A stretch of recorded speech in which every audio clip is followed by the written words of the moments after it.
my little bag of tricks to get my license in. And I was thinking Texas, Utah, Nevada, and California. Can I get your opinion on that? Yeah. No, those are great states. I just wanted to show real quick how anybody can look and see which states might be the best to add. Now, my first answer to that is I would go ahead and add states where you have friends and family in that you can, write business with. So those would be good states to add.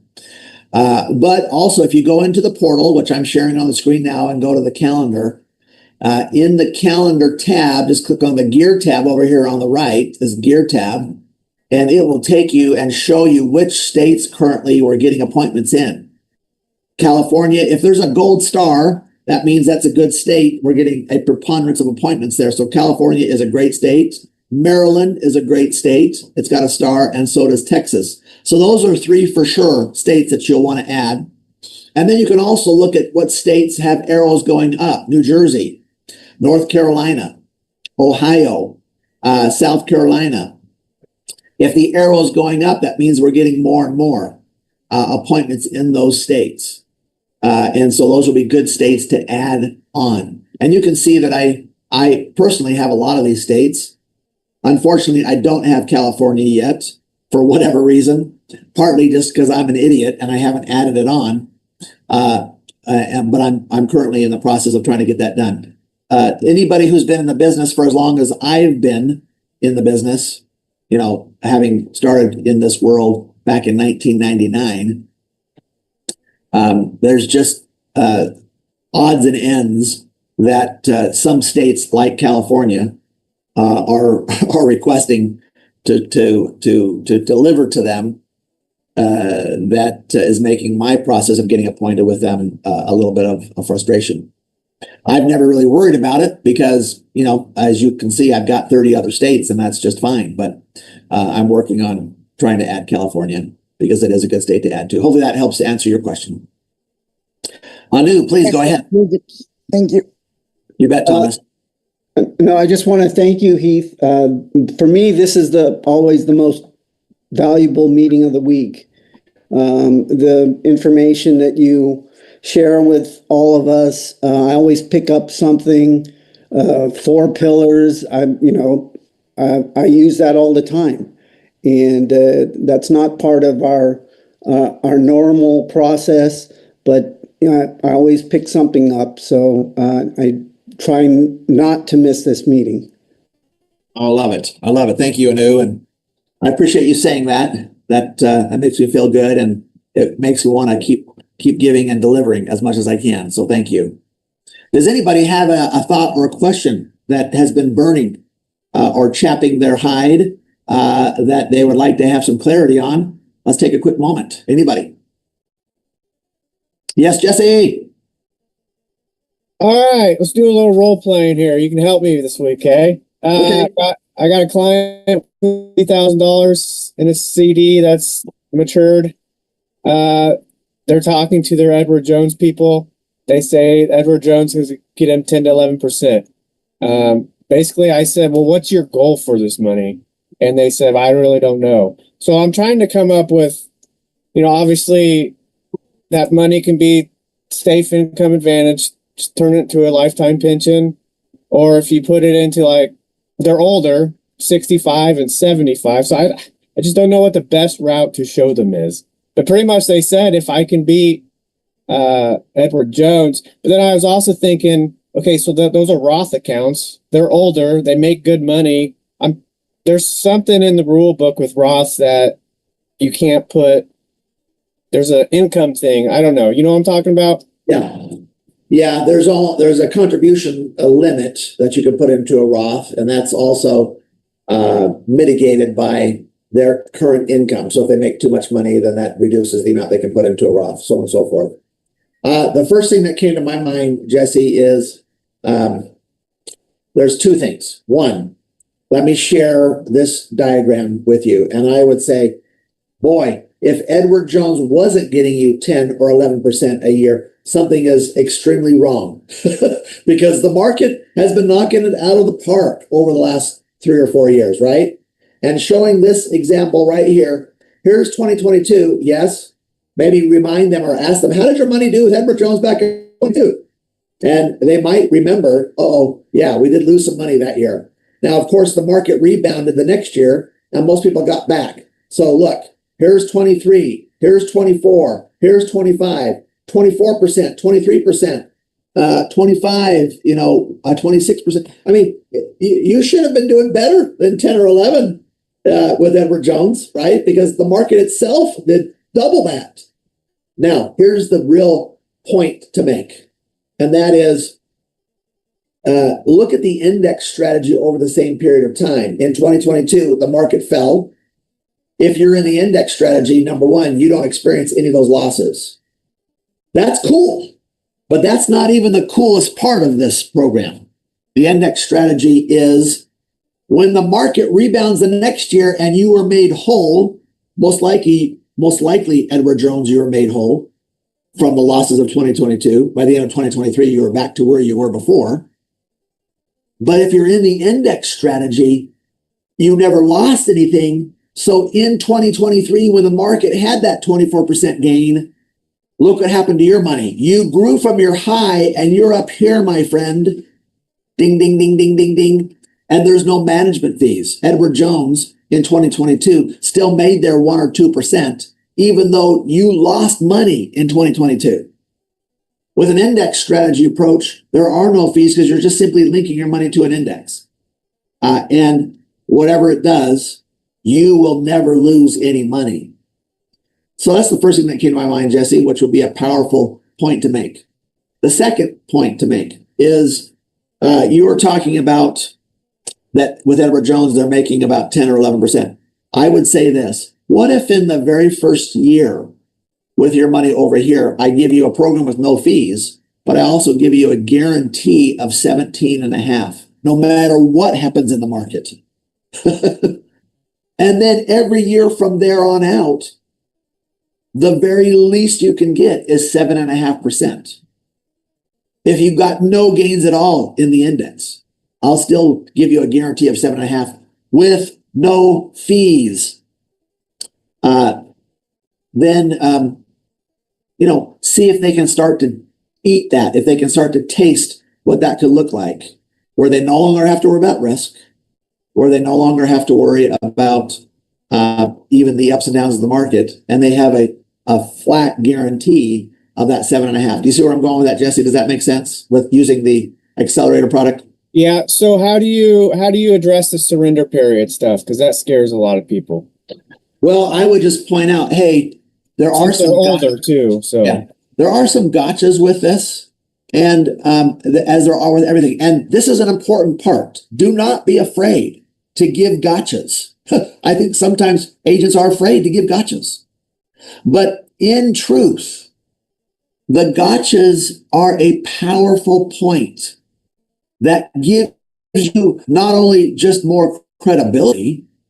Oh, thank you for explaining that, Rick, and answering those questions in the chat box. I didn't see that, but it looks like we're getting some answers put in there. Oh, shoot, I just lost my train of thought. What was I saying? Gotchas. The gotchas. Okay. Why are the gotchas important? Well, number one, because it puts you on a more appropriate level with them. You're not just giving them all the goodies. But you know in the back of your mind that the gotchas, the way you're going to explain them, are not that big of a deal. But you still want to be given gotchas. So the number one gotcha is, hey, are you using that money over in the Roth IRA for income during retirement? Or are you planning on using that to buy a cabin out in the woods? And what are they going to say? Well, it's for retirement income. Then I would say, then there's no difference with your money there versus over here, where I'm suggesting. Because you're just going to be taking it as income during your retirement years. But here's the difference. Usually the gotcha is the money here is the money in the FIA is not as liquid as the money in your Roth or your 401k or money in the bank. Why am I saying that? Because there's a 10-year period there where you can only access 10% a year. And so when I asked the question, are you just planning on using that money in the Roth or other retirement accounts for retirement income? Their answer is going to be what, Jesse? It's going to be yes, right? And so they're not going to be pulling out more than 10% a year anyways. In fact, they probably can't.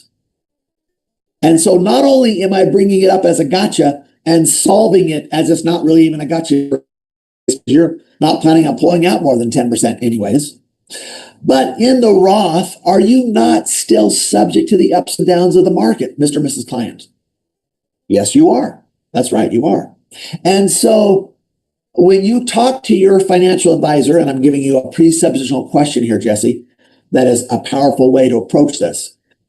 When you talk to your Edward Jones guy, and he tells you that it would be wise to put your money, these monies, into an index strategy approach where you can no longer have any market risk and still get good return each year, why didn't you follow that advice? Now, I'm presupposing that the Edward Jones guy is going to be smart and tell his clients to use an index strategy. And so what's the only answer the client can give back? Actually, I'm not sure that my Edward Jones guy has told me that. Or no, he just has me in the market in a variety of mutual funds. And I'm just I'm hoping that I don't lose money. Now, don't just stop there. What's the next step in the process? You've given the presuppositional question. The client has answered to the best of their ability. Well, he hasn't told me about that. Your crossover is critical. The crossover is, well, maybe it's not that important to have your money in a place with no risk. What's the only answer the client can say back to that? The hell it is. It's terribly important. I can't have that money be at risk, right? They're not going to say that. Maybe they will. I wish they would, but they're certainly thinking it, right? They're thinking, oh, no, that's a very important issue. I've got to make sure. And probably because you said they're in their 70s, I think, if the advisor is worth his weight at all, and he probably has moved them into much more conservative positions, right, for fear of loss. And so they're probably only getting 3 or 4%, anyways, on their money. You mentioned 10 to 11, but that's probably why they didn't get the full 20% that the market has given over the last 3 years, because they probably are in a little bit more of a conservative position, right? That's probably what the guy told them over the last 25 years, the law of averages. Right. I'm assuming. Yeah. So turn that into a presuppositional question also. Hey, do you know why your financial advisor has put you into a little bit more of a conservative position? They might say, well, I don't know that I'm in a more conservative position. And then your crossover is, well, probably not that big of a deal then. You're probably going to be fine with any market risk. You're probably going to be okay if you lose money in the market. And then the client's going to come back and say, no, I'm not. I don't want to lose any money in the market. Okay, so that's why you've been put into a little bit more of a conservative position. But that's why we like the index strategy, because we don't have to worry about it. We can still get really good rate of return without having to worry about losing a single dime. So instead of just relying on 4 or 5%, which is called the rule of 4%, and this is an important point to make, which most third-party people in the know, when you're in retirement, and tell you to expect with income from your nest eggs. That's financial independence, living off the interest it can kick off. The prevailing thought had always been 4%, but now with market risk and volatility, it's down more closer to 2 or 3% that you can rely on. But that's where the index strategy overcomes that whole world thought. You don't have to rely on just 3 or 4% with that nest egg as a fear of risk. Because with the index strategy, you no longer have any fear of risk. Your money is protected against any market risk, and you still get to participate in the gains when the years are good. So you can go back to that illustration, that graph I showed, and just say, this is exactly what I'm talking about. In 2022, you lost nothing. Yes, everybody else more or less came back in 2023, but you didn't have to worry about coming back. You just kept growing from your high at the end of 2022. When everybody had lost money, you were still sitting up top. And then in 2023, when the market really grew well, you grew well from your high. And I'd probably add in 2022, you weren't retired yet, so you didn't feel that. What's that loss going to feel like now that you're retired? Great point. And then just show them the proof, Jesse. Show them the proof, which is an illustration. Just take that lump sum they've got, put it into the accelerator, the fixed indexed annuity, the accelerator 10 or whatever accelerator you've got in your state, whatever state they're in, and just show them that illustration. Listen, here's your 200,000. In day one, it gets a 10% bonus. So your 200,000 is now 220. And then, wow, look at the index earnings that have actually taken place here over the last umpteen number of years. I'm just going to share this quick one here, which I was used with a client yesterday. 64-year-old, 40,000. That's that 10% bonus. So they start with 44. And then look at, this is the actual index earnings over the last 10 years using the Morgan Stanley index. And I do a 50-50 mix. 50% in the 1 year point to point with a bonus and a charge, and 50% in the 2 year point to point with a bonus and a charge. The charge is 1% basically. So that allows them to have a higher participation rate. And they're only paying 1%. But look at the earnings. Isn't that just terrific? So their 40,000 grows to 122, almost a tripling of their money in 10 years, which is absolutely unheard of. But that's the power of using the mortgage. Now, were there any years in the last 10 years where people lost money? Yeah. But look what happened to your money. Zero earnings in that losing year. Here's 2022. Everybody else lost 20%, 30% of their money, but you lost nothing. You just didn't earn anything that year. But the next year you got 29%.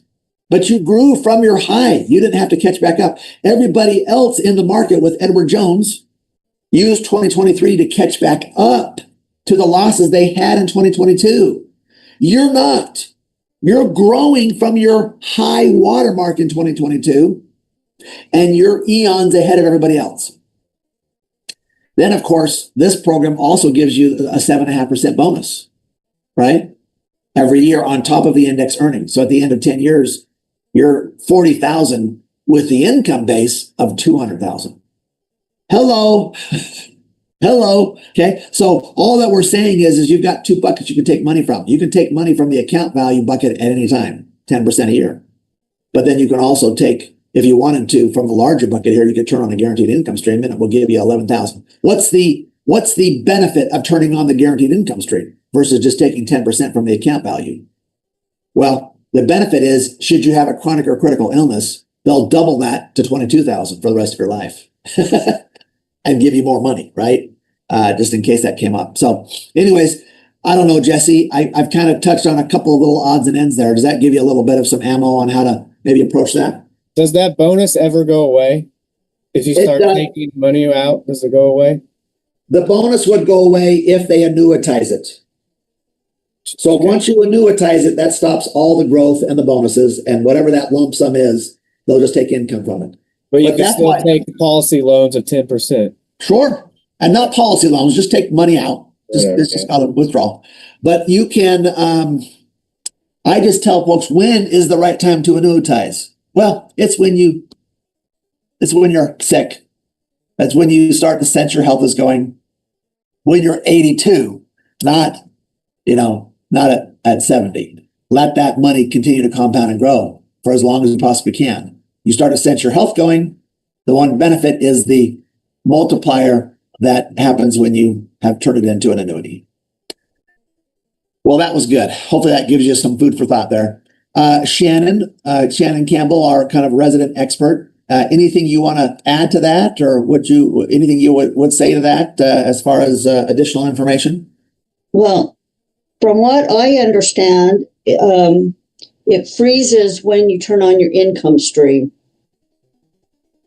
You're talking about the freezing of any potential growth. The 7.5%. Yeah, that's correct. Yeah. You don't have to have to annuitize. It's Right. just when you turn on that income stream, it freezes. Yeah.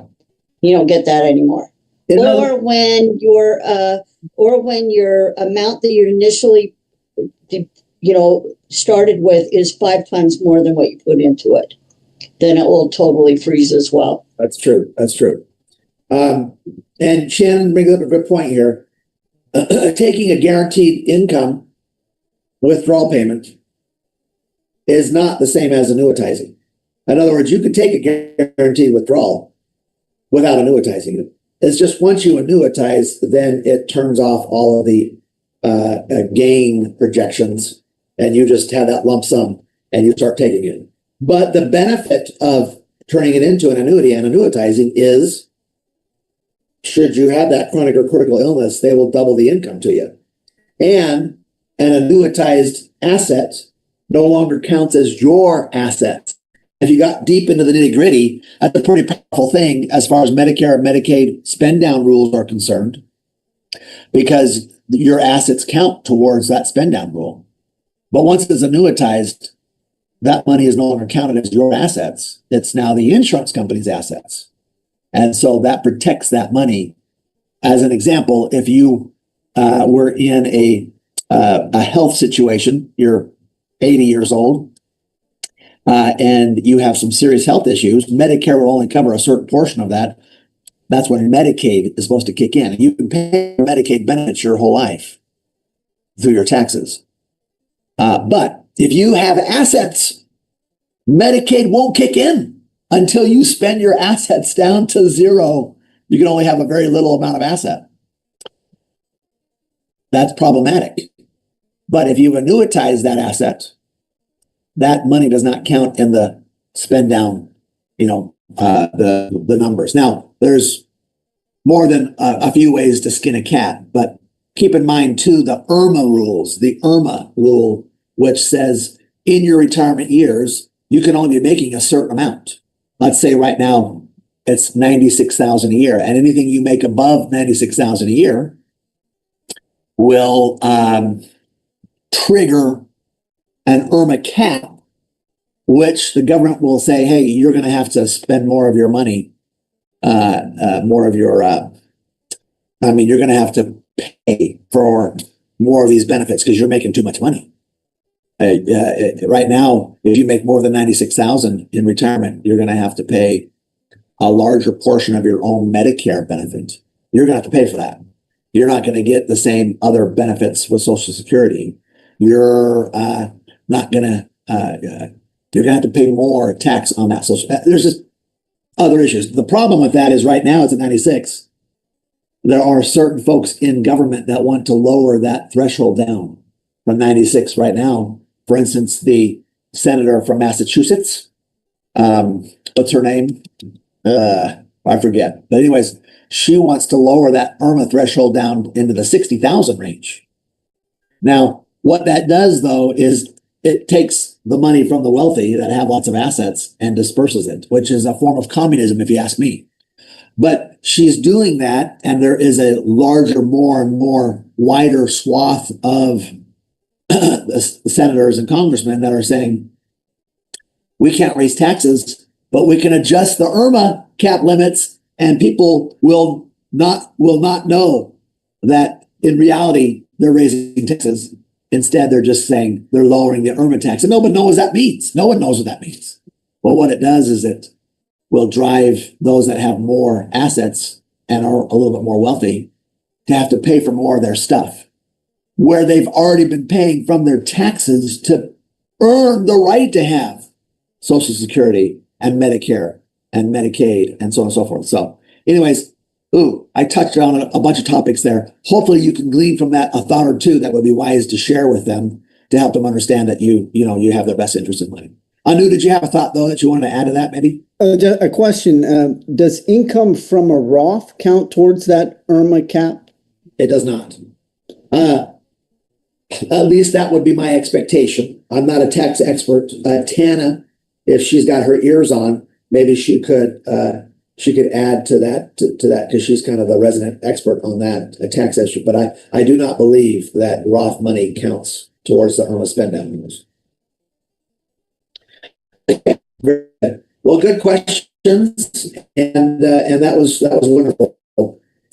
Obviously, always here to anytime if you've got questions, we don't just have to do it here. Thank you, Kyle. That's right, Elizabeth Warren. The name that came into my mind was okay. Tana does answer the Irma question. Thank you. It doesn't count. Yay! I said something correct for once in my life. I'm happy. Thank you for validating that, Tana. Also, I was going to say something sinister, like I couldn't think of the name Elizabeth Warren, but I sure could think of Pocahontas. That's terrible. I did not say that. Please disregard. Anyways, let's talk about one other issue here, and that is I've been meeting with a client that has had a policy for 3 years, and she has a policy, her husband has a policy, but they're also putting a lot of money into the Roth IRA. They're putting a lot of money into his matched 401k. And I bring this up, you guys, because this is an issue that if you're not dealing with, at some point you probably will be dealing with, right? This is gonna come up where your clients are gonna say, listen, I'm making more money in my Roth. I don't have the same costs with the Roth or the same costs with my 401k that I have with this IUL. And listen, you guys, you're going to have to fight this battle for the first 5 or so years inside of an IUL.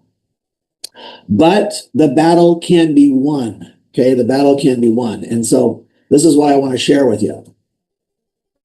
I'm going to pull up my email so you can see.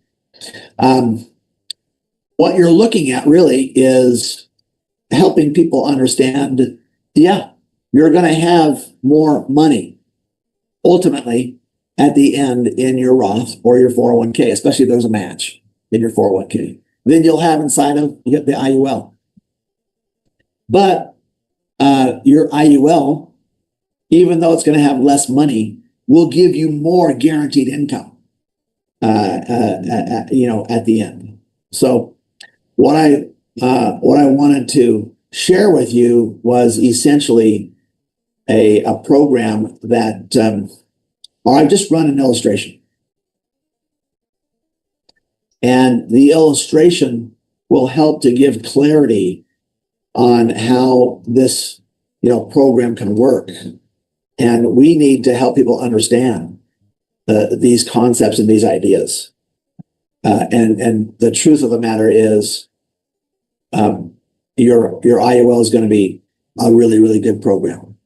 So I'm going to share really quickly with you just a simple illustration that essentially shows how their program has been performing, over a number of years, and what it will look like in the future. And then we'll just simply do a comparison, which is what I went over with them when we discussed. And you're going to have to agree. Yeah, for sure. You're going to have less costs, less fees, or less charges for costs. You're not going to have any of that inside of your 401k or inside of your Roth IRA. But please do, if you can remember this, please do ask them, do you have a term policy that you're paying for anyways? And help them understand that that cost needs to be incorporated into running any calculations with their 401k or their Roth IRA, because that cost is automatically incorporated in their IUL, right? So in other words, if they're putting $400 a month into a 401k, is it right to compare the $400 contribution into a 401k with a $400 contribution going into an IUL straight up? My answer to you is no, it's not, because there are issues that the 401k does not offer you, that the IUL does, i.e. the insurance.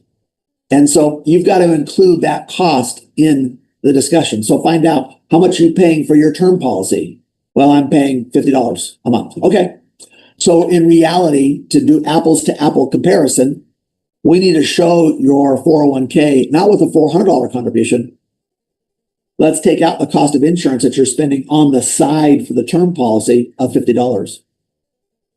So that's really instead of $400 a month contribution, that's a $350 a month contribution. And now some people will say, well, that's also a tax deductible contribution into the 401k. And then you could say, oh, okay, I mean, if you want to run it that way, so you're probably saving how much in taxes this year because of your deductible contribution into the 401k? And I would say a couple hundred a month. A couple hundred just in your tax savings for the year. And so you might have come back now to a 400 instead of a 350. But usually that doesn't necessarily come up, and you do want to run it apples to apples. So just run the illustration or run the calculation at the 300 amount, 350 amount, because they're paying $50 for cost of insurance somewhere else. But you know that the IUL incorporates the cost of insurance in the grand scheme of the illustration, and it's automatically calculated in the illustration with the IUL. And thus, of course, you're going to have less money overall inside of the IUL. But again, you can show this, it's proof. You want to give them proofs that the money inside of the IUL is going to give them more income. Running that kind of a calculation, let's say in 25 years at retirement, the cash value inside of your program, the IUL, is, just throwing out a number, $250,000. But the money inside of your 401k is $300,000, which is exactly basically the scenario that we ran with this client that wanted to kind of understand if this is really the right place for the money to be. And so on the face of it, client, you're going to have more money in the 401k. So you might say the 401k is a much better place for my money. But if you really look at the numbers, the IUL with less cash is going to give you more income than the money inside the 401k. Yeah, you got 300,000, but you could only take how much a year from that? That's around 3%. But let's just say you took out 10. That's going to give you 30,000 a year. But after taxes, you really only have about 20,000. But from the IUL, where you only had 250,000, 10% of that is 25,000, but there's no tax. So you're actually pulling out 25,000 compared to 20,000 after tax from the larger nest egg in the 401k. Can you see how that's just a better program, the IUL, even though there's less money in there? You got to help them see that. And hopefully they will start to catch the vision of that. That's a powerful point to bring up. And then, of course, you can bring up all the other points, that the insurance is also a living benefit. And in my conversation with this client, I did point out, listen, your term policy that you're paying for on the side, or your other policies, whatever they are, they're not living benefits. They don't have a living benefit, a facility. They don't offer you that living benefit. This is the insurance that does. And the likelihood of you having a chronic or critical illness at some point in your life is 80%. 80% of Americans at some point do have a chronic or critical illness. We are living longer. Medicine and technology is allowing those chronic or critical illnesses not to kill you. And so the likelihood of you actually using this money as a living benefit is just so much more. So that's what I would say you've got to point out. That living benefit's a huge deal. I've had clients over the last, and this is what you need to be telling your clients. I've had clients over the last couple of years that have pulled money out of their IUL from the death benefit and used it to pay off their mortgage. They use it to pay off a car. They use it to put money in the bank because they got a daughter getting married, so they wanted to have liquid cash. He had a heart attack, put a stent in, he's fine. But he got to use the insurance while he's alive. That's a big deal. Instead of him passing, and then it goes to the family and he never sees any of it. You could also use the money and go take a 6-month Mediterranean cruise and call it a family reunion with all of your children while you're alive. You can't do that with a 401k. You can't do that with the Roth.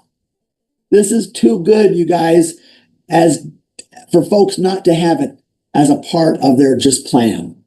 okay, as a piece of their retirement puzzle. Everybody should have an IUL as a part of their retirement puzzle because of all these extenuating benefits that they don't have. And I'm not even talking about tax avoidance. I'm not even talking about risk avoidance. Those are two very important things. But there's so many other benefits to this that that mean everybody should have it as a piece of their retirement puzzle. Now, I did promise you that I would give you a little bit more clarity here on some things that I think are important for you. And I still want to get to Austin to have Austin share his thoughts on why so many of his seconds are sticking. But I want to show you this just real quick, and then I'll put it in the chat box so you all can download it if you want to. But this is a second appointment playbook, I refer to it. And I've talked about how we need to have a mutual agreement. What's the mutual agreement that you start off with at the beginning of your first? That should be that I'm going to give you the 4 pillars. You're going to recognize that you're using some of them, but not all of them. And you're going to want to use all of them. And so what I will do, if we recognize that there's a pillar or two that you're not using, we will schedule a Zoom for us to get back on in a follow-up where I'll walk you through how to use any of the pillars that you're not currently using. Fair enough? That's a question you want to ask after you set that up. Is that fair? Fair enough? Are you okay with that? And they're going to say yes. What have you just done? You've just entered into a mutual agreement with them on the expectation of what you want to have happen. Very important. Set it up right from the beginning. And then, of course, there's different things here. We've talked about the decision matrix, where you want to make sure that motivation is clear, why they want to get back together on a second. You want to have the money clear. What do they have to work with? You want to have the multitude clear. In other words, who's going to cause some problems in the process of making this decision? And then you want to have the moment clear. In other words, how quickly do you want to get this fixed? And it gives you verbiage, for what to be saying here, so that they can properly not have those be stumbling or roadblocks. Look, we can both agree we're trying to solve your problem here, right? This isn't my issue. I mean, I already have my retirement income assets set. So for you, if we can get your money to give you the income you need during retirement, when are you wanting to experience that peace of mind? Oh, we're talking a year or two from now or yesterday? What are you thinking on this? And of course, anybody in their own right mind would say, yesterday, please. But you see, to get them to verbalize that is an important thing. All right. Great stuff here. Austin Mertz, if you're still with us, and I apologize, we've waited till the end here, but we're going to end this with a bang. Do you have any thoughts to share, Austin, in regards to how you're having so many of your seconds stick? And you probably don't even know that your numbers are really quite good. You're so new in this that you probably don't recognize that when you have 60, 70% of the seconds that you schedule actually sit with you for a second. You probably don't even realize that's pretty good numbers. But if you ask other people that have been doing this for any period of time, they would say, gosh, a 60 or 70% sit rate, that's awesome. I'll take that. But Austin, any thoughts on that you could share with the group on why you think more of your seconds are sticking? Yeah. Hopefully you guys can hear me, and I apologize if I cut in and out. I'm driving right now. But I think, honestly, Heath kind of hit the nail on the head when we first started talking about this, where we really just have to start with the end in mind, just like the great Stephen Covey said. But really, the whole goal of the first is to get a second. And, that's my exact same approach. Is I preface when I start the conversation in my first appointment that we're going to be having a Zoom. To me, it's a non-negotiable. Like, we will be having the second appointment with them.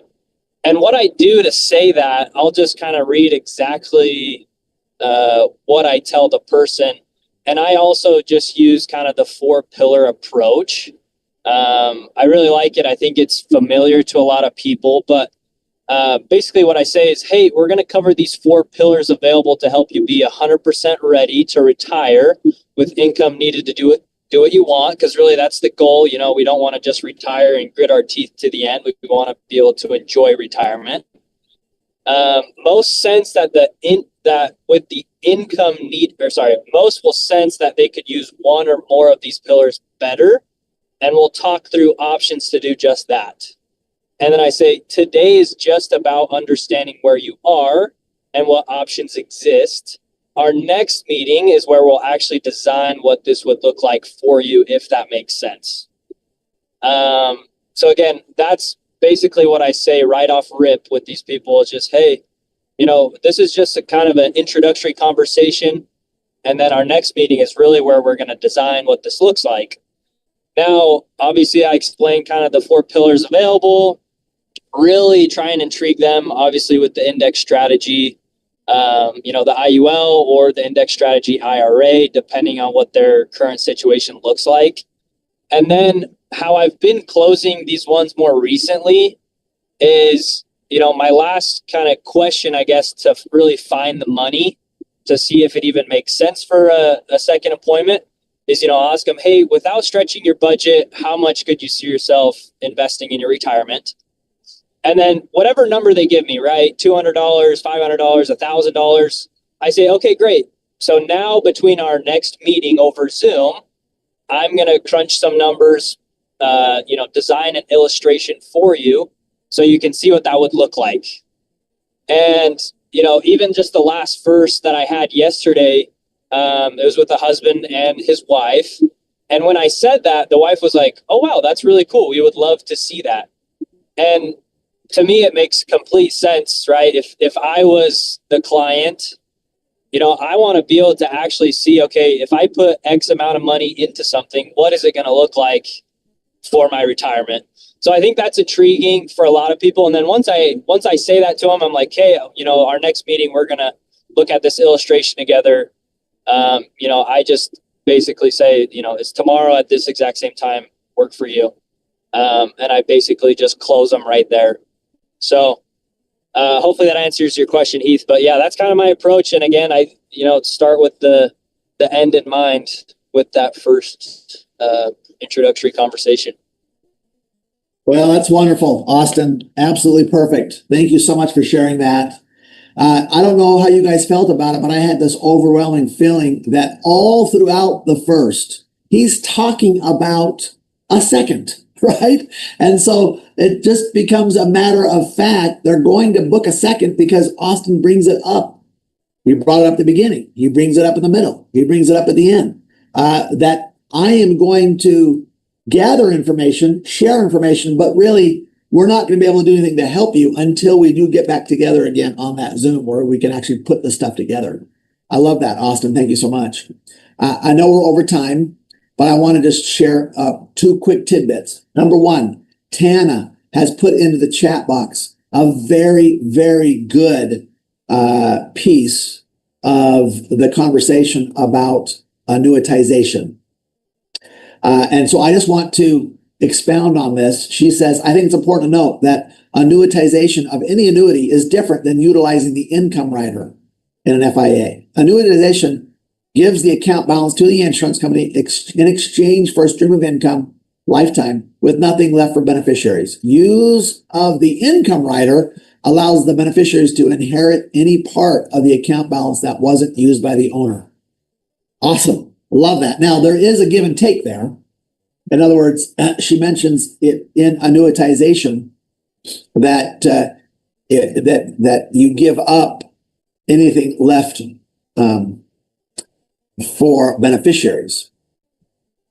But at the same time, if you live longer than expected, you will continue, if you annuitize it, you will continue to get that same payment every year for the rest of your life. If you lived 5 years beyond your money being exhausted, you'll continue to receive that income for those 5 years, even though your money's gone.